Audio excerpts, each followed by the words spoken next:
Hey everybody, Kenny Jr. here and welcome back to Stick to Games. Today's episode, we're going to be tackling on another piece from Sonic the Hedgehog 2, but this time it's a Latin-inspired composition. The name of the song is called Aquatic Ruin Zone. This one is based on an Afro-Cuban style of music. My primary evidence is the fact that it revolves around the 2-3 son clave in the hi-hat part. In addition, we'll be taking cues from Africa by stacking other rhythms on top of all that. And we're going to be taking these ideas and assigning them to different limbs to make for a really interesting independence exercise. So, prepare for a great limb workout and let's take it to the set. So for our introduction, we open with a quick double 16th note pickup on the snare and then jump right into our primary pattern. As we can clearly see, we have a lot of action in the bottom of the staff.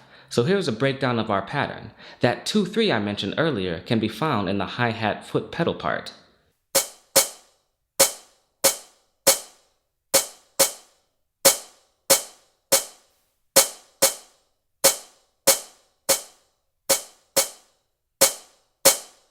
It becomes pretty clear to understand the namesake of the pattern. We hear the pattern of 2 strikes followed by 3 strikes. That pattern will play continuously until the very last measure of the loop. The kick drum will help to emphasize this pattern.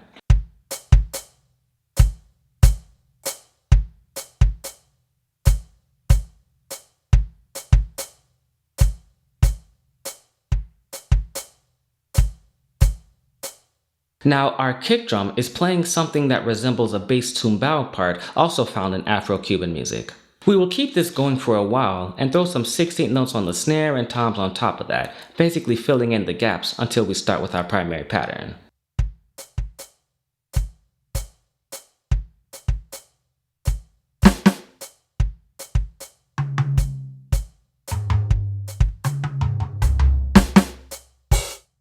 And this brings us to our next section.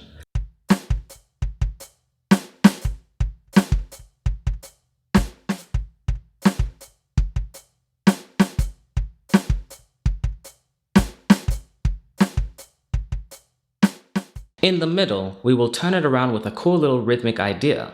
This remains true to the genre, as Afro-Cuban generally allows for more improvisation than other Latin styles while still retaining authenticity.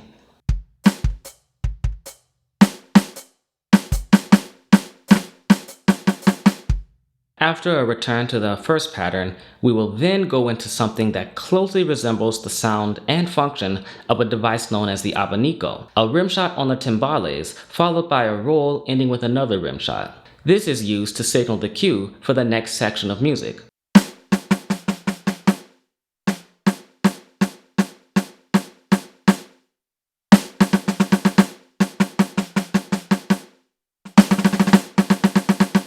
For authenticity though, since it's meant to be played on the timbale, we can use it on the tom drum instead.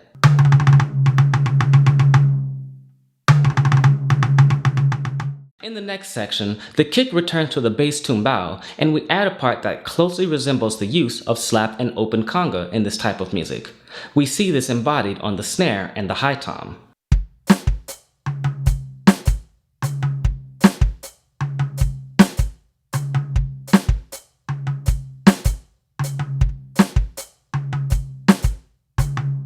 And just like before, we have 2 parts, one in the middle, one in the end, that are used to turn around and finish, respectively.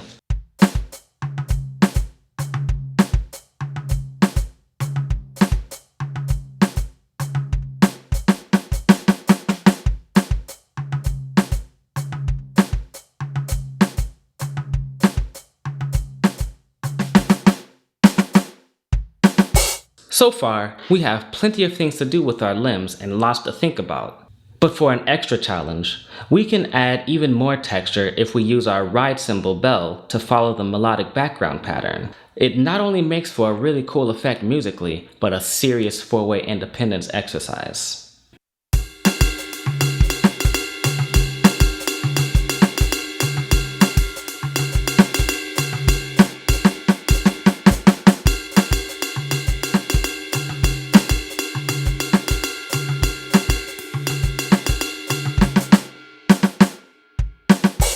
So a pretty great workout, right? Well, let's put everything together all at once. I'll use the 4-way independence version starting with the beginning of the part after the introduction. If you guys are ready, let's run it from the top.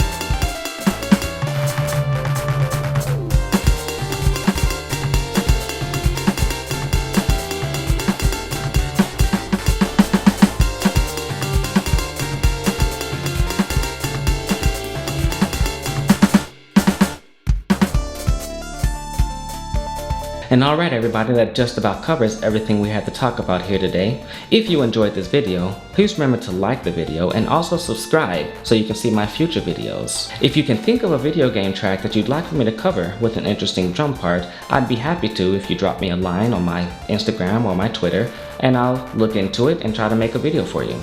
Remember that my website has transcriptions to these tracks as well as other content that I produce. As always, I hope you enjoyed the video and thank you so much for watching. Till next time.